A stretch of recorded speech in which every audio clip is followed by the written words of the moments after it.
I was tasked with the job of speaking about John's life in an overview sort of sense, and I found myself taking on the job of sort of writing the definitive work of everything. And when I got about a quarter of the way through it, I thought this is never gonna work. So it starts off kind of organised and it'll end slightly less so. John's life began on the 6th of May 1925. He was born into a family with an older sister, Frances, a younger sister, Betty, and the baby brother, Jim. John's grandfather was one of two small brothers, John and William, who settled in the Ashburton district as young men. They were born in a small fishing village of Kilkeel in Ireland and grew up in the north of England before making the journey to the other side of the world. The brother John had a big family, many of whom in turn had big families and stayed in the area. William, my father's grandfather, had a small family, including John's father James and William, whom we all knew as Uncle Bill, and three daughters. The three sisters married bishops, McCoskers, and Callahans. They had a small farm on the Canterbury Plains, assisted when they got back from the First World War, that Jim and his brother Bill ran together between the Tynwald township and the seaside just south of the Ashburton River. So John grew up surrounded by an extensive network of extended family going back 2 generations.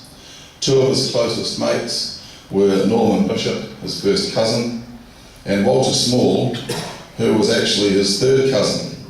And it's on Walter Small's farm, right next to where John grew up, that we will be cremating him tomorrow. John's mother was Jessie Letitia McLeod. Jessie's father was Neil McLeod, whose ancestors had been driven generations before by the English from the Isle of Skye, and who moved to New Zealand and settled up in Warkworth. Neil was a police officer who died tragically after being shot by mistake, and he's remembered as the first police officer to have been killed on duty in New Zealand. John was very proud of his McLeod ancestry, and in recognition of that, his head is currently resting on a pillow made of McLeod tartan. His mother Jessie remained very close to her 8 siblings, even though she was at the other end of the country. She corresponded with them regularly, and in doing so modelled to John a practice of communicating through the written word. John and his siblings grew up in the teeth of the Depression, in circumstances that compared to modern times seemed very harsh. But John always said that with their mixed farm, they never experienced the sort of deprivation and suffering that he was aware that others were facing around him.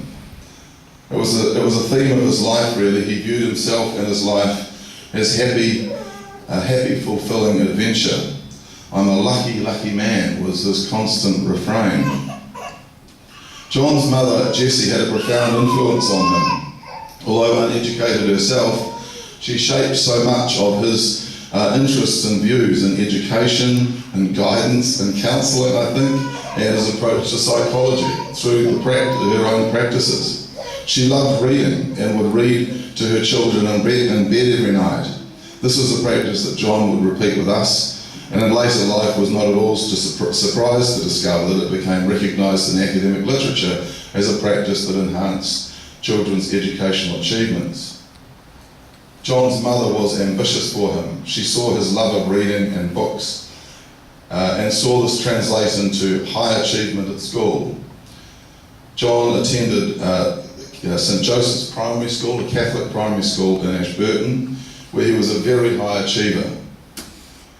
It was not until he entered secondary school at the State Secondary School, Ashburton High School at the time, that he realised that while he remained a high achiever, the reason he had had such spectacular success in primary school was actually because of the very low levels of education amongst Catholics at the time. The Catholic community, dominated by descendants of Irish working class immigrants, had very high rates of illiteracy in the early days, and were really just starting their educational journeys from a very, very low base. Very few Catholics of John's generation excelled educationally. Indeed, when John was appointed as a lecturer at the University of Canterbury, he was the only Catholic among the academic staff, apart from one professor who had converted to Catholicism as an adult.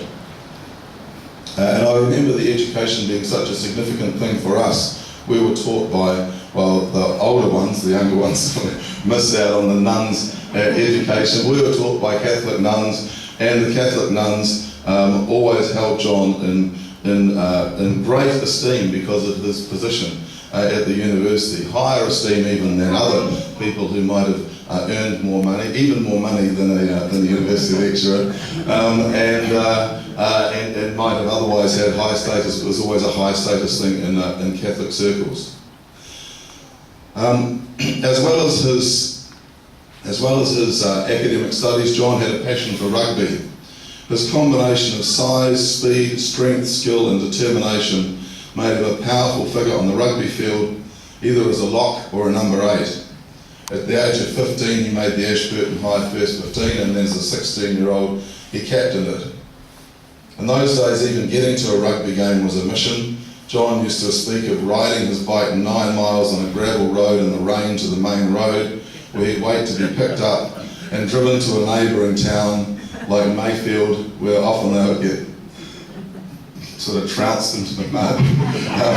And then, beaten and bloodied, he would get dropped off back of his bike to ride another 9 miles back on the gravel road of the right road to get home. At the age of 18, he left home and moved to Dunedin, where he spent 2 years at Dunedin Teachers College, training to be a teacher. And while there, he also did some papers at the University of Otago as well, in subjects like Latin, which was one of his real interests in language.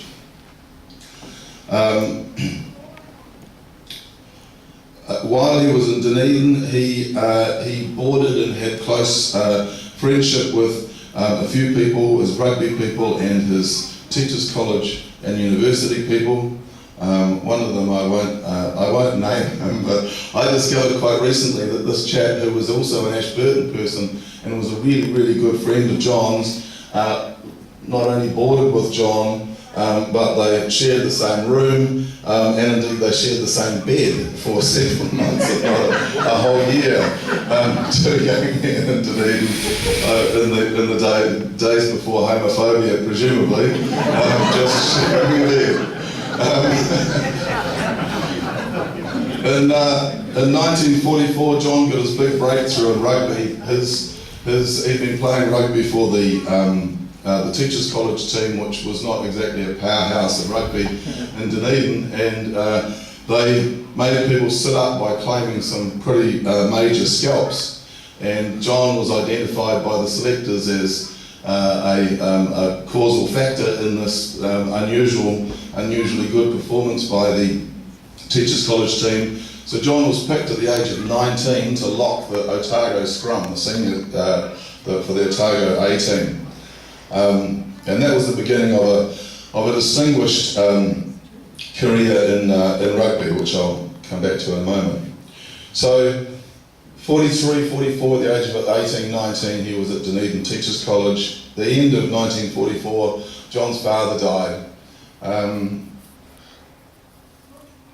And that was the point where he didn't speak a whole lot about, to me anyway, about his father's death. He spoke a lot about his mother. The things he used to say about his father and Uncle Bill was he was amazed at how comfortable they were with silence.